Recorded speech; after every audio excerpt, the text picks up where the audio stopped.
7 अप्रैल 2026। America और Iran के बीच पिछले 39 दिनों से जो तनाव चल रहा है वो अब एक बहुत ही खतरनाक मोड़ पर आ खड़ा हुआ है। सच कहें तो पूरी दुनिया की सांसें अटकी हुई हैं कि आगे क्या होने वाला है, क्योंकि आज रात सब कुछ बदल सकता है।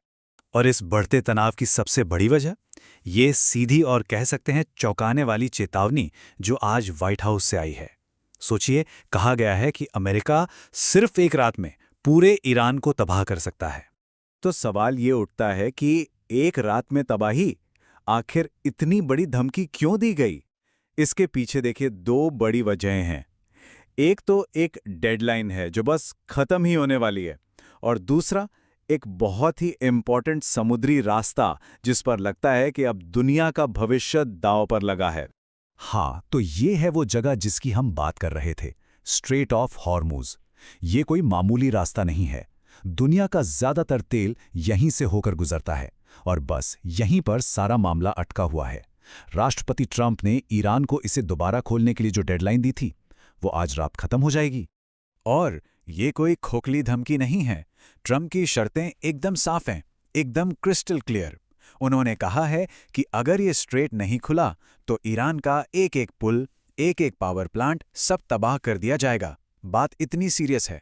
लेकिन मामला हमेशा से इतना बिगड़ा हुआ नहीं था। इन धमकियों और अल्टीमेटम से पहले शांति की एक कोशिश भी हुई थी, डिप्लोमेसी की बात भी हुई थी। तो फिर हुआ क्या? कूटनीति का वो रास्ता बंद कैसे हो गया? यहां पर पूरा मामला साफ हो जाता है। देखिए, दोनों देशों की सोच में कितना बड़ा फर्क था। अमेरिका कह रहा था कि चलो 45 दिन के लिए लड़ाई रोक देते हैं, एक टेम्पररी सीज फायर, लेकिन ईरान ने इसे मना कर दिया। वहीं ईरान का कहना था कि नहीं, लड़ाई को हमेशा के लिए खत्म करो, जो नुकसान हुआ है उसकी भरपाई करो और सारे प्रतिबंध हटाओ। और इसे अमेरिका ने अनएक्सेप्टेबल यानी नामंजूर कह दिया। नतीजा, बात कहीं नहीं पहुंची, डेडलॉक। और फिर ईरान की सेना ने एक ऐसा ऐलान कर दिया जिसने बातचीत के सारे दरवाजे ही बंद कर दिए। उन्होंने साफ साफ कह दिया, हुर्मुज जल मार्ग अब अमेरिका और इजराइल के लिए कभी भी पहले जैसा नहीं होगा। मतलब बात खत्म। और हम सब जानते हैं, जब बातचीत का रास्ता बंद होता है तो फिर हथियार ही बोलते हैं। और अब ये लड़ाई सिर्फ धमकियों तक नहीं रही, अब ये असली हमलों में बदल चुकी है और कई अलग अलग मोर्चों पर फैल रही है। ये हमले अब अलग अलग जगहों पर हो रहे हैं। अमेरिका और इजराइल की तरफ से लेबनान पर हमले तेज हो गए हैं। ईरान के अंदर कोम शहर में एक रिहायशी इमारत पर भी हमला हुआ। और खबरें तो ये भी हैं कि एक जॉइंट स्ट्राइक में ईरान के इंटेलिजेंस चीफ तक को निशाना बनाया गया है। जाहिर है ईरान भी चुप बैठने वालों में से नहीं है। जवाबी कार्रवाई में उन्होंने सीधे इजराइल के शहर हाइफा पर मिसाइलें दाग दी।